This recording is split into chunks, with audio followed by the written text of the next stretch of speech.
선지자로 하신 말씀을 이루려 하시니 이르시되 보라 처녀가 잉태하여 아들을 낳을 것이요 그의 이름은 임마누엘이라 하리라 하셨으니 이를 번역한즉 하나님의 우리와 함께 계시다 함이라. 요셉이 잠에서 깨어 일어나 주의 사자의 분부대로 행하여 그의 아내를 데려왔으나 아들을 낳기까지 동침하지 아니하더니 나음의 이름을 예수라 하리라. 아멘. 오신 이유. 제가 신문을 읽다가 신문에 쓴 그 칼럼이 아주 재미있어서 여러분들에게 한번 소개해 보려고 합니다. 제목은요, 산타 할아버지가 왜 못 오시나요? 라는 내용입니다. 크리스마스가 며칠 남지 않았는데 어린아이들은 집에 머물러야 하는 답답한 날들을 보내고 있습니다. 게다가 어린이들 사이에 흉흉한 소문이 돌아 금년에는 산타 할아버지가 도착을 해도 해외 입국자 2주간 자가격리를 마치면 내년 1월 9일에나 올 수 있고 검사 결과 확진 판정을 받으면 선물을 받지 못할 수도 있다는 것입니다. 이에 대해 세계보건기구 WHO의 마리아 벤커코브 박사는 12월 14일 언론 브리핑을 통하여 산타 할아버지는 코로나19 면역성이 있는 것으로 확인되었으며 세계 각국 정상들이 산타의 검역 조치를 완화해 주어 어린이들에게 걱정 없이 선물을 배달할 수 있게 되었다고 발표를 했습니다. 하는 내용입니다. 여러분, 우리 코로나19가 창궐하여서 매일 1000명이 넘는 확진자가 나오고 있고 거리두기가 수도권에는 2.5단계로 특별히 교회는 수도권에서는 예배당에 20명 이상 들어갈 수가 없는 상황이 되어버렸고 우리 포항은 그나마 감사하게도 거리두기가 2단계라 예배당에 20%는 들어와서 예배를 드릴 수 있도록 그렇게 되어 있는 형편입니다. 올해 많은 교회들이 성탄절에 온라인으로 예배를 드려야 되는 그런 어려운 상황이 되었습니다. 저는 이 20%가 얼마나 감사한지 몰라요. 사실은 100% 중에 20%는 지극히 작은 수치인데 이 20%라고 하는 수치가 이렇게 감사할 줄이야. 이 감사가 성탄절까지 이어지게 되기를 간절히 원합니다. 근데 문제는 어린이들이에요. 앞에 신문 칼럼처럼 성탄절에 산타 할아버지에게 선물을 받지 못하면 어떡해요? 여러분, 성탄절에 참 오래된 풍습이 이 산타 할아버지로부터 선물 받는 거 아니겠습니까? 여러분, 이 산타크로스라고 하는 풍습은 원래 중세의 성 니콜라우스의 선행에서부터 비롯되었죠. 한 가난한 집의 여자아이가 자기의 젖은 양말을 말리기 위해서 벽난로에다가 이렇게 걸어놓고 잠이 들었는데 그 성 니콜라우스가 그 집을 구제하기 위하여 그 집 굴뚝으로 금화 한 잎을 던져 넣었는데 그 금화 한 잎이 그만 굴뚝을 타고 내려와가지고 그 아이의 양말 속으로 쏙 들어가 버린 거예요. 그래서 여기에서부터 비롯되어 성 니콜라우스는 산타크로스가 되었고 양말에 들어간 금화 한 잎은 성탄절에 산타로부터 양말에다가 선물을 받는 그런 풍습으로 발전하게 된 것이죠. 여러분, 오랜 세월 동안 자연스럽게 이런 어린이들을 향한 선물 주는 성탄 풍습이 생겨나게 된 이유가 뭘까? 한번 생각해 보니까 그 이유는 우리 아이들이 성탄절을 그냥 보내는 것이 아니라 성탄절을 기대하는 마음을 가지고 성탄절을 기다리게 하기 위해서 이런 풍습이 생겨난 것이 아닌가 하는 그런 생각이 들어요. 여러분, 우리 기독교 교육에 있어서 가장 중요한 것 중에 하나가 예수님을 기다리는 거예요. 우리 어린 자녀들이 어렸을 때부터 성탄절을 기대하고 기다리게 만드는 교육은 우리 교회학교 교육에서 얼마나 중요한 교육인지를 몰라요. 여러분, 이 성탄절에는 그래서 여러 가지 풍습들이 있는데 그 풍습들 가운데는 대부분 우리 예수님을 사모하며 기다리는 풍습이에요. 그런데 그 기다리는 풍습 가운데 또 한 가지 풍습이 뭐냐 하면 여러분들이 지금 강단에 보시는 것처럼 촛불을 켜는 풍습이 있어요. 대림절이 시작되면 매주 불을 하나 더 켜가기 시작을 하는데 여러분이 그것은 바로 예수님을 기다리는 것을 의미를 해요. 근데 여러분 이 초가 그래서 이 5개의 초가 있는데 이 5개의 초를 가리켜서 무슨 초라고 하시는지 아십니까? 이 5개의 초를 기다림의 초라고 불러요. 그리고 이 기다림의 초는요 각 초마다 이름이 있는데 첫 번째 대림절 첫 번째 주에 켜는 저 첫 번째 제일 작아졌지요? 매주 켜다 보니까 첫 번째 초를 가리켜서 예언의 초라고 부르고 희망의 초라고 불러요. 그 이유는 바로 예수님께서 오실 것을 예언되어 있기 때문에 그 예수님을 기다리는 것을 희망한다는 의미를 갖고 있습니다. 두 번째 초는 베들레헴의 초라고 불러요. 이 베들레헴의 초는요 바로 준비의 초라고 하는데 예수님께서 나심을 그 장소를 준비한다고 하는 의미를 가지고 있습니다. 세 번째 분홍색 초가 있죠. 저 분홍색 초는 목자의 초라고 부르고 다른 말로는 기쁨의 초라 그래요. 그래서 목자들이 예수님의 탄생의 소식을 듣고 기쁨으로 달려갔다라고 하는 것을 의미하고요. 오늘 대림절 네 번째 킨 저 네 번째 초는 천사의 초라고 부르고 다른 말로는 사랑의 초라고 그래요.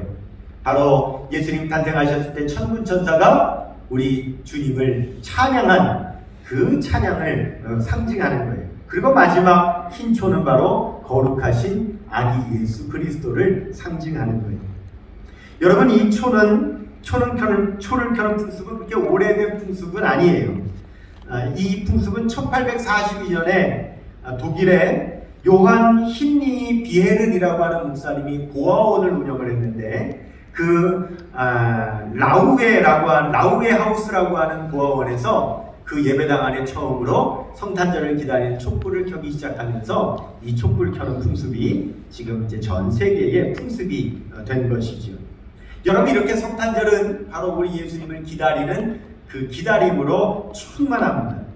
그런데 이런 설레임과 이런 기다림의 성탄절이 되어야 되는데 올해는 너무 안타깝게도 성탄절이 너무 쓸쓸하고 우울한 성탄절이 되고 말았어요. 지난주 중에 제가 제 친구 목사에게 안부 전화를 걸었는데 그 지역은 이미 거리두기가 2.5단계라 주일날 예배 드릴 수 있는 예배위원 20명 외에는 못 들어가게 제한이 되어 있어요. 그래서 그 교회도 아무도 예배당에 나오지 못하고 이 목사가 홀로 서서 카메라만 바라보면서 주일 예배를 인도해야 되는 거예요. 저도 여러분 오래 많이 해봤잖아요. 여러분 얼마나 힘든지 몰라요. 여러분 아무도 없는 예배당에 혼자 서가지고 카메라 보면서 혼자 이 설교하고 예배 인도하는 게 이 마음 안에 보통 어려움이 아니에요. 그런데 그 어려운 마음을 가지고 이 성탄절 가까운 대림절 기간에 예배를 인도하고 있는데 갑자기 예배당 밖에서 막 소란스러워진 거예요. 그래서 예배를 마치고 무슨 일이냐고 했더니 예배 드리는 도중에 경찰들이 들이닥쳤다는 거예요. 그 교회 옆에 사는 이웃 주민이 내다보고는 교회 안으로 사람이 들어간다고, 그리고 예배당 안에서 찬송의 소리가 들린다고, 교회에서 예배 드린다고 신고를 했다는 거예요. 그래서 경찰이 찾아왔다는 거예요. 안 그래도 혼자 예배 인도하는 것도 쓸쓸하고 힘이 드는데 이웃 주민의 신고를 받고 경찰이 나와 소동을 했다는 사실을 알고는 너무 마음이 상한 거예요. 너무 마음이 우울하다는 거예요. 올해 성탄절은 지난 2000년 동안 참 그 어느 때보다도 우울한 성탄절이 되고 있는데 사실은 여러분 원래 성탄절은 우울했어요. 2000년 전 우리 예수님께서 오시던 그 당시 이스라엘이라고 하는 나라는 아주 우울한 상태에 있었어요. 이미 백성들은 나라를 잃어버렸고 또 로마의 식민지 지배를 당하며 억압을 당하고 있었기 때문에 너무 힘들고 어려운 어두운 세상 가운데 있었어요.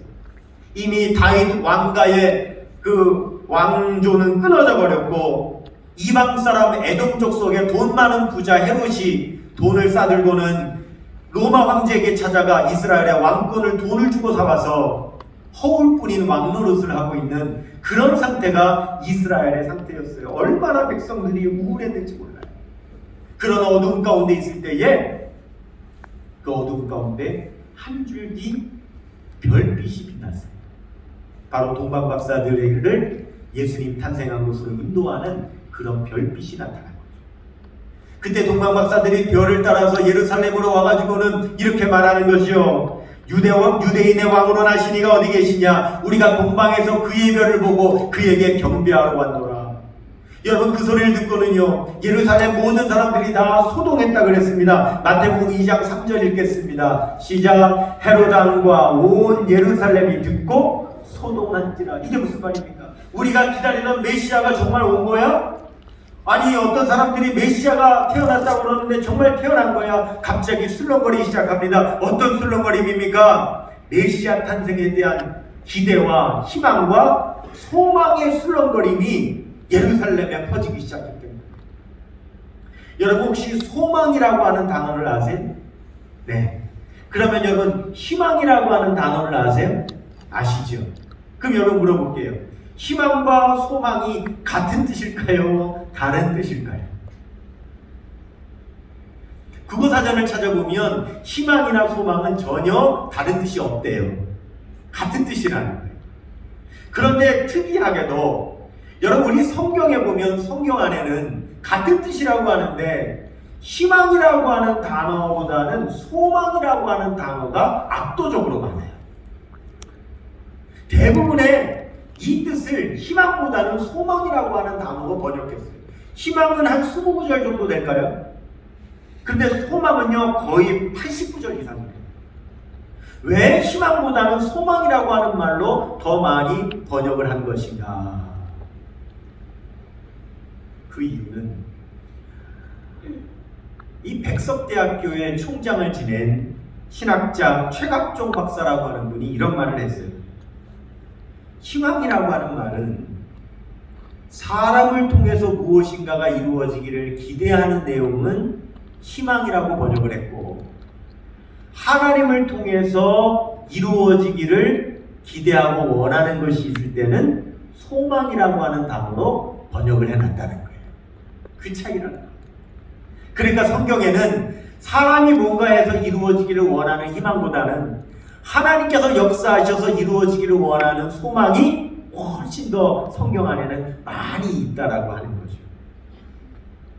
여러분이 소망이라고 하는 단어는 히브리어로 티쿠아라고 하는 단어인데, 이 티쿠아라고 하는 단어가 성경 안에는 다 희망 아니면 소망으로 번역이 되어 있는데 오직 딱 한 구절에서 특별한 말로 번역이 되어 있어요. 여호수아서 2장 21절 말씀을 보면 읽겠습니다. 라합이 이르되 너희의 말대로 할 것이라 하고 그들을 보내어 가게 하고 붉은 줄을 창문에 매니라. 저기 붉은 줄이라고 하는 저 줄을 티크와라고 하는 히브리어 단어로 되어 있다는 거예요. 이게 무슨 말이냐? 여러분, 여리고성 안에 라합이라고 하는 여자가 살고 있었는데 이스라엘에 정탐꾼이 들어왔을 때 그 정탐꾼 둘을 숨겨줬어요. 그리고 그가 무사히 빠져나갈 수 있도록 목숨을 걸고 그들을 피신을 시켰어요. 그때에 이 두 정탐꾼이 우리가 곧 여리고성을 점령하게 될 텐데 그때 당신이 우리를 구해줬으니 우리가 당신의 가정만큼은 집만큼은 우리가 구원하겠다. 해치지 않겠다. 그 징표로 창문에다가 붉은 줄을 들여내리면 그것이 징표가 되어 그 집만큼은 우리가 해하지 않겠다고 그렇게 약조를 해요. 그 약속을 믿고 이 라합은 창문으로 붉은 줄을 달아내리는 거죠. 그 붉은 줄을 가리켜서 티크와, 다른 데서는 소망이라고 번역합니다. 여러분, 우리가 보통 소망을 붙잡는다 그렇게 말하죠? 이 라합은 붉은 줄을 붙잡은 거예요. 소망을 붙잡은 거예요. 이 붉은 줄은 무엇을 상징합니까? 우리를 위하여 십자가에서 피를 죽으신 예수 그리스도의 십자가를 상징하는 줄로 믿습니다. 그러므로 우리의 소망은 무엇입니까? 예수님의 십자가예요. 우리는 무엇을 붙들어야 됩니까? 예수님의 십자가를 소망으로 붙들어야 되는 줄로 믿습니다. 여러분, 2000년 전에 한 우울한 남성이 있었어요. 그의 이름은 요셉. 사실은 원래는 기대에 부풀어 있었어야 돼요. 왜냐하면 약혼했기 때문에. 이제 곧 결혼을 앞두고 있었기 때문에 아주 부푼 마음으로 희망에 가득 차야 되는데 그는 우울했어요. 절망했어요. 왜입니까? 엄청난 소식을 들었거든요. 자기 약혼녀가 자기하고는 동침도 안 했는데 임신을 했다는 소식을 들은 거예요. 그럼 여러분 뻔한 거잖아요. 얼마나 절망적입니까? 만일 내 약혼녀가 임신했다는 소식이 퍼져나가면 그녀는요 돌에 맞아 죽어야 되는 거예요. 그래서 그것만큼은 너무 착한 사람이니까 막아야 되겠다고 내가 할 수 있는 최선의 방법은 가만히 파혼하는 것밖에 없구나 이렇게 생각하고 있던 그날 밤이 있어요. 그날 밤에 천사가 나타나요. 그리고 그 천사가 절망 속에 사로잡혀 있었던 그 요셉에게 한 줄기 희망의 소망의 줄을 내려줘요. 그 소망의 줄이 무엇인가? 바로 예언의 말씀이었어요. 여러분, 이사야 선지자를 통하여 예언의 말씀을 전합니다. 마태복음 1장 22절에서 23절 읽겠습니다. 이 모든 일이 된 것은 주께서 선지자로 하신 말씀을 이루려 하심이니 이르시되 보라 처녀가 잉태하여 아들을 낳을 것이요 그의 이름은 임마누엘이라 하리라 하셨으니 이를 번역한즉 하나님이 우리와 함께 계시다 함이라 그랬습니다. 여러분, 여기 예언의 말씀은 바로 그 요셉이 있기 전에 700년 전에 있었던 이사야 선지자의 예언이에요. 본래 예언 말씀의 본문은 이렇습니다. 이사야 7장 14절이지요. 시작 같이 읽어요. 그러므로 주께서 친히 징조를 너희에게 주실 것이라. 보라 처녀가 잉태하여 아들을 낳을 것이요 그의 이름을 임마누엘이라 하리라 그랬습니다. 여러분, 이 이야기는 지금으로부터 따지면 2700년 전 예수님께서 태어나시던 그때로부터도 700년 전의 이야기예요. 그때 어떤 일이 있었느냐? 그때는 남유다의 아하스라고 하는 왕이 다스리고 있었던 때인데 이 아하스라고 하는 왕에게 소식이 들려오는데 어떤 소식이 들려오느냐? 아람의 르신이라고 하는 왕하고 북이스라엘의 베가라고 하는 왕이 연합군을 이루어가지고 남유다를 치겠다고 지금 군사를 이끌고 쳐들어 내려왔다는 거예요. 그 소식을 들으니까 이 아하스 왕이 얼마나 두려운지 자기 마음이 사시나무 떨리듯이 떨렸다고 그렇게 성경은 말씀합니다. 이사야서 7장 2절 보겠습니다. 같이 읽어요. 어떤 사람이 다윗의 집에 알려 이르되, 다윗의 집은 바로 아하스 왕을 말하는 거예요. 아람하고 에브라임이 북이스라엘이에요. 동맹하였다 하였으므로 왕의 마음과 그의 백성의 마음이 어떻대요? 숲이 바람에 흔들림 같이 흔들렸더라. 사시나무 떨리듯이 그렇게 두려워 떨었다. 여러분, 아하스 왕이 너무너무 두려워하니까 그때 하나님께서 이사야 선지자에게 말씀을 주셔서 아하스 왕에게 보내요. 나의 말을 전하라. 여러분, 선지자가 하나님께로부터 말씀을 받아서 전하는 것을 뭐라고 말하냐면 신탁한다 그래요. 신탁. 신자에다가 부탁할 탁자를 써서 신이 말씀을 전하라고 하는 부탁을 받았다라고 해서 신탁한다 그래요. 이사야 선지자가 신탁을 받은 거예요. 그래서 아하스 왕에게 찾아가서 하나님의 말씀을 전하는데 뭐라고 전하느냐? 이사야 7장 4절입니다. 시작. 그에게 이르기를 너는 삼가며 조용하라. 르신과 아람과 르말리아의 아들이 심히 노할지라도 이들은 연기나는 두 부직갱이 그루터기에 불과하니 두려워하지 말며 낙심하지 말라. 두려워하지 말라는 거예요. 낙심하지 말라는 거예요. 하나님께서 그 말씀을 아하스 왕에게 전했어요.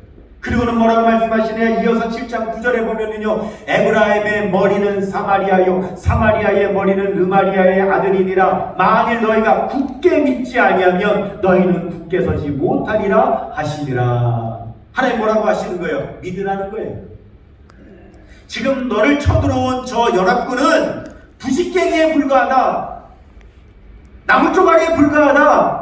그러니 두려워하지 말라. 하나님께서 말씀을 하셨는데도 이 아하스가 두려움에서 못 벗어나는 거예요. 왜냐하면 당장 눈앞에 보이는 연합군이 너무너무 크니까 하나님의 말씀도 믿어지지가 않는 거예요. 너무너무 두려운 거예요.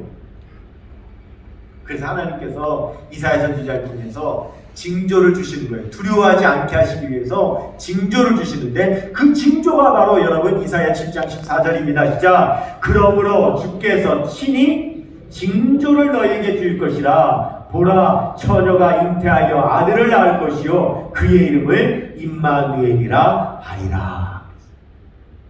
여러분, 하나님께서 징조를 주신다는 거예요. 그 징조가 뭡니까? 처녀가 잉태하여 아들을 낳는 것이 징조가 된다. 무슨 징조가 될까요? 열어보십시다. 지금 아하스 왕은 하나님의 말씀을 들어도 두려워하고 있어요. 왜요? 앞에 군대가 너무 크니까. 내 앞에 두려움이 너무 크니까. 그러면 보세요. 이거 아무것도 아니라고 하는 것을 하나님께서 징조를 보여주시려면 그 징조는 내가 두려워하는 것보다 더 커야 여러분 우리가 두려워하지 않게 되겠죠. 아멘입니까? 그렇지요. 그런데 그 징조가 뭐라는 거예요? 처녀가 잉태하여 아들을 낳는 것이 징조라는 거예요.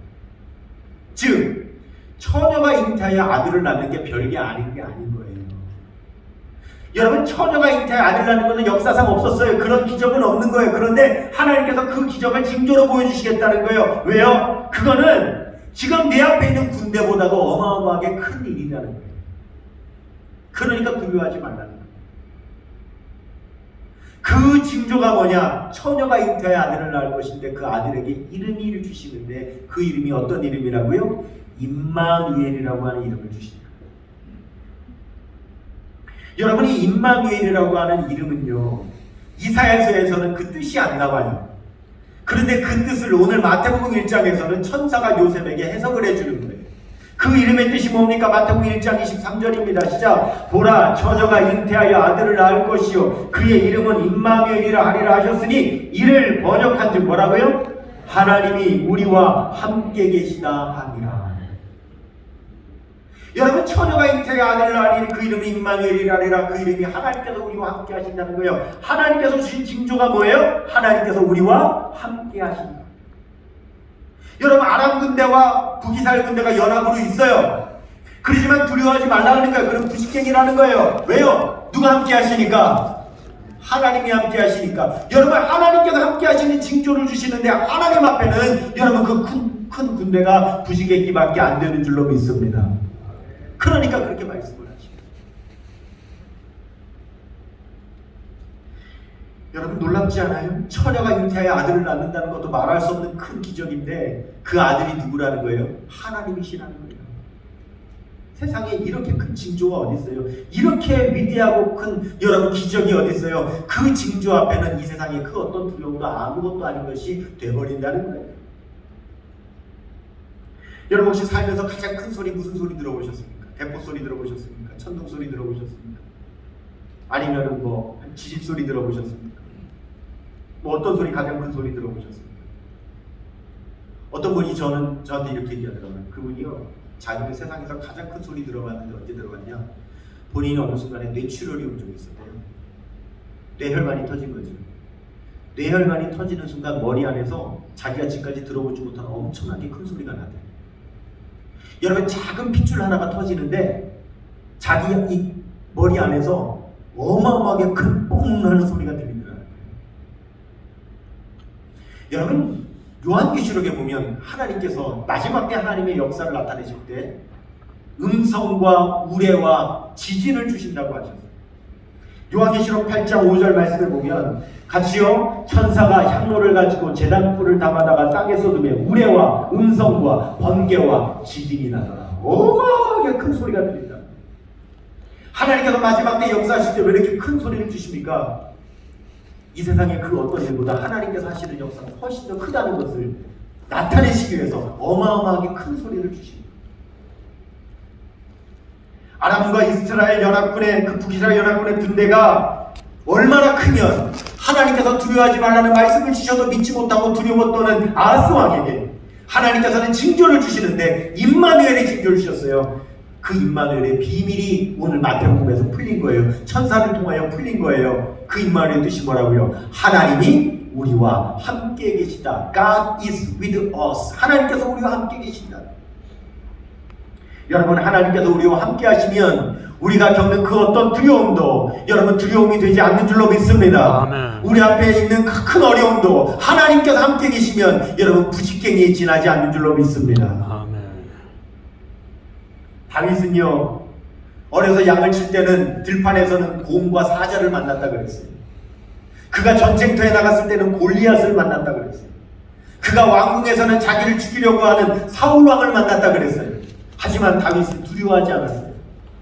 두려워하지 않았다기보다 그는 두려움을 극복해낼 수 있었어요.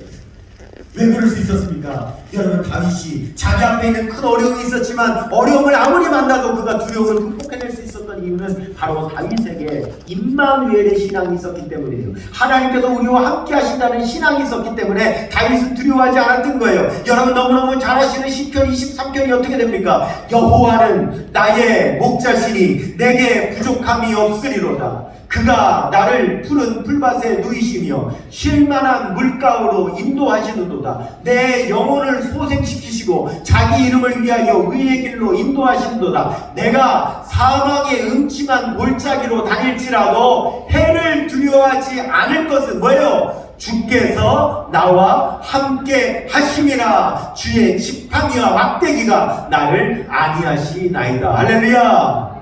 그렇습니다, 여러분. 하나님의 독생 성자께서 이 세상에 오실 때에 임마누엘이라고 하는 이름으로 오셨다. 왜 임마누엘이라고 하는 이름으로 오셨습니까? 우리가 너무너무 두려워하고 있기 때문에 그 두려움을 이기게 하시려고 임마누엘, 하나님께서 우리와 함께 하신다고 하는 그 징조의 이름으로 여러분 우리에게 오신 줄로 믿습니다. 지난주 중에 오래전에 저하고 같이 신앙생활 했었던 성도님, 그 성도님이 저한테 문자를 보내왔어요. 사실은 저한테만 보낸 문자가 아니라 자기가 아는 그 우리 예수 믿는 지인들한테는 다 보낸 것 같아요. 다급하게 문자가 왔어요. 무슨 문자가 왔냐? 전주일날 자기네 교회에 확진자가 예배를 드렸다는 거예요. 예배 드린 분이 확진자가 된 거예요. 그래서 자기가 그 예배를 옆에서 같이 드린 거예요. 그 보건소에서 연락이 왔대요. 역학조사를 해가지고 당신이 확진자하고 같이 예배를 드렸으니 빨리 보건소 와서 검사를 받으라고 연락이 왔다는 거예요. 그래서 지금 보건소에서 기다리고 있는데 갑자기 두려움이 막 물밀듯이 밀려온다는 거예요. 왜요? 지금 검사를 했는데 자기가 확진자로 밝혀지면, 자기가 확진자로 드러나면 어떤 일이 벌어집니까? 여러분, 같은 집안에 있었던 남편도 걸렸을 거 아니에요. 그 남편이 공무원이라는 거예요. 그러면 그 남편 직장에서는 어떻게 되겠냐는 거예요. 그 직장 사람들도 다 재택근무해야 되고 뭐 검사해야 되고, 자기 때문에 자기 남편도 자기 남편 직장까지 이어질 걸 생각하니까 너무 두렵더라는 거예요. 그리고 자기 자녀들이 있는데 자기 자녀들도 걸렸을 거 아니에요. 그러면 자녀들 학교마다 어떻게 되겠어요? 학교마다 학교 전교생들이 또 다 검사를 해야 될 거 아니에요. 자기 한 사람 때문에 그렇게 퍼져나갈 거를 생각하니까 너무너무 두려워가지고 이분이 견디지를 못하는 거예요. 그래서 제발 기도 좀 해달라고, 목사님 너무 두려워요, 기도해 주세요. 그리고 문자가 온 거예요. 기도를 했어요.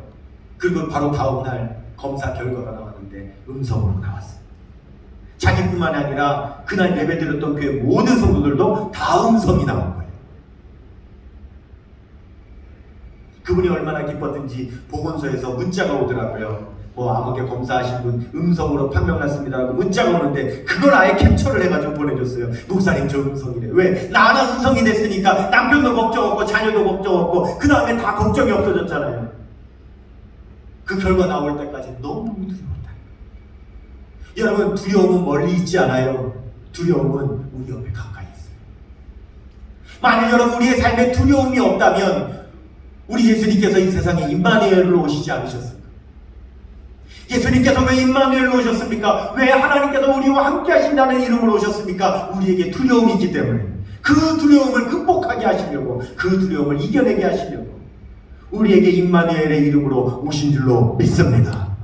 그렇습니다. 이사야 41장 10절은 말씀합니다. 두려워하지 말라, 내가 너와 함께합니다. 놀라지 말라, 나는 내 하나님이 됨이니라. 내가 너를 굳세게 하리라. 참으로 너를 도와주리라. 참으로 나의 의로운 오른손으로 너를 붙들리라. 제가 2003년도에 처음으로 외국을 나가보게 됐어요. 처음 나간 외국은 중국이었어요. 교회에서 파송한 선교사님이 중국 선교사님이었는데 그 선교지를 방문하게 되느라고 처음 외국을 나가게 된 거예요. 근데 그 선교사님이 세운 그 교회는 비공식 교회죠. 가정교회, 지하교회. 발각이 되면 큰 어려움을 당해요. 그 열악한 교회를 제가 방문을 했어요. 여러분 선교지를 다녀와 보신 분들은 알 거예요. 선교지 가면 그 환난과 그 핍박 가운데 숨어서 예배드리면서도 그 간절히 사모하는 성도님들의 모습이 얼마나 감동이 돼요. 그리고 우리의 신앙이 얼마나 부끄러워져요. 그 해맑은 모습, 그 어린아이들조차도 정말 밝은 모습을 보면서 너무너무 감동이 돼서 돌아올 때는 정말 주머니 안에 10원짜리 하나라도 다 선교금으로 내놓고 와도 하나도 아깝지 않을 정도로 그렇게 감동을 하고 오잖아요. 저도 그렇게 선교지를 다녀왔고, 그래서 그 이후에 제가 13개 나라의 선교지를 다녀왔어요. 그럼 제가 그 교회를 방문했을 때, 그 예배당을 방문했는데 그 예배당 전면에 십자가 있는 그 강당 위에 중국 간체자 한자로 4글자가 써 있어요. 뭐라고 써 있느냐? 한자로 이마네리 저렇게 써 있는 거예요. 이마네리. 써이, 말마, 안내, 이로울 이자지요. 제가 저를 보면서 해석을 하느라고 말로써 안에 이로움을 얻는다? 뭐 말로써 안이 이롭다? 저 무슨 말일까? 말로써 안이 이롭다가 뭐지? 이러고 있는데 선교사님한테 물어보니까 그게 아니라 이마네리는 임마누엘을 한자로 적은 거라는 거예요. 저 강단에 써놓은 글자가 임마누엘이라는 거예요. 저게. 그걸 한자로 이마네리라고 적은 거라는 거예요.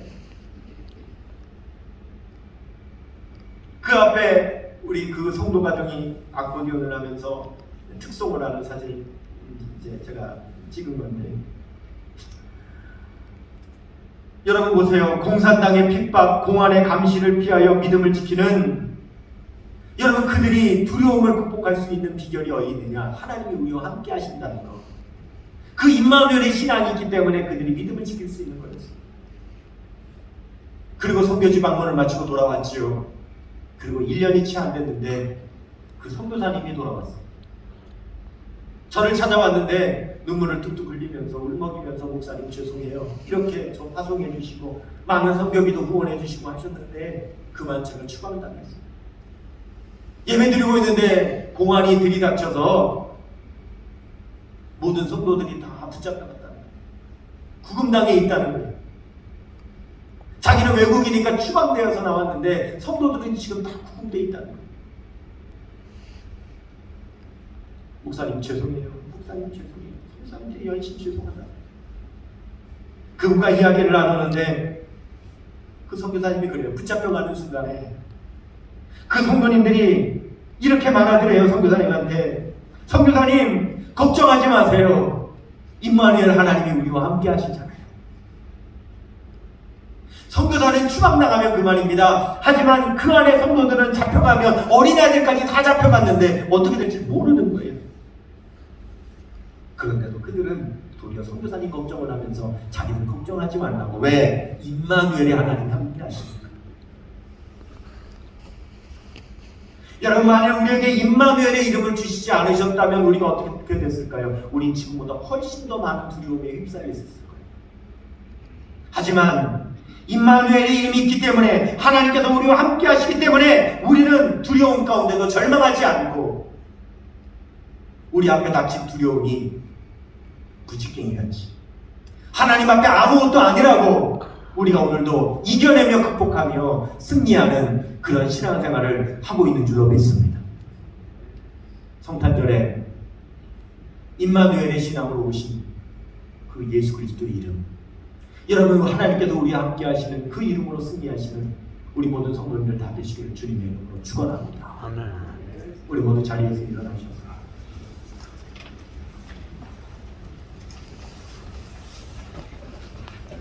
우리 주님께서 이 땅에 오신 그 이유를 찬양하겠습니다. 가사를 생각하시며 우리 목사님의 찬양에 맞추어 여러분들도 크게 같이 찬양해 주십시오.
혹시 여러분의 마음에 질병이 여러분들을 두렵게 합니까? 아픈 부위에 손을 얹으십시오. 이 시간 임마누엘의 이름으로 오신 예수께서 말씀하십니다.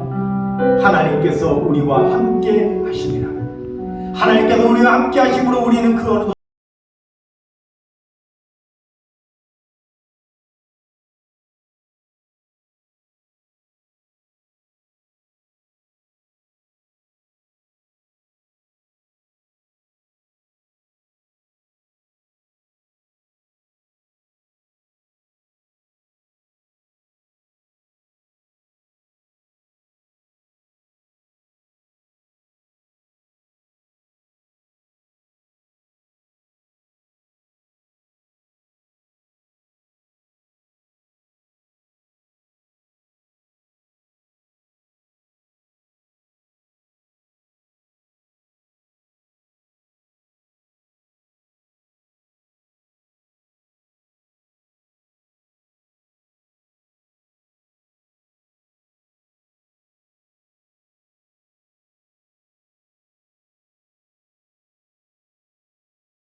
우리의 삶에는 두려움이 가득합니다. 두려움은 먼 곳에 있지 않습니다. 주님, 그 두려움 앞에 주님께서는 말씀하십니다. 아무것도 아니라고, 두려워하지 말라고, 부지깽이 같다고. 왜냐하면 하나님께서 함께 하시기 때문이라. 주님, 우리에게 그 임마누엘의 은혜를 허락하여 주옵소서. 우리가 그 임마누엘의 신앙을 갖게 하여 주옵소서. 성탄절에 예수님께서 이 땅에 오실 때 주신 이름은 그 임마누엘. 우리가 임마누엘의 신앙으로 승리할 수 있다.